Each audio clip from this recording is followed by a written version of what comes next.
బా రేపు ఎగ్జామ్ ఉంది కదరా, ఇది ఏం చేస్తుంది? రీల్ పంపిస్తున్నా.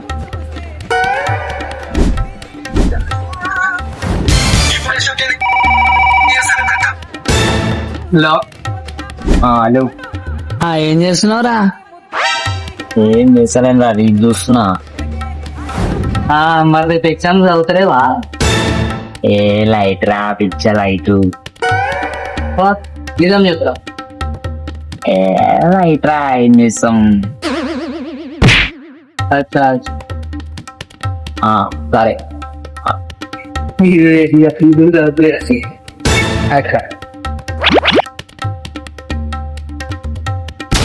నికృష్టుడా, దరిద్రుడా, అమ్మవ తోడు పుట్టినోడా, బాబోరా, నీకు చదివే లేదురా.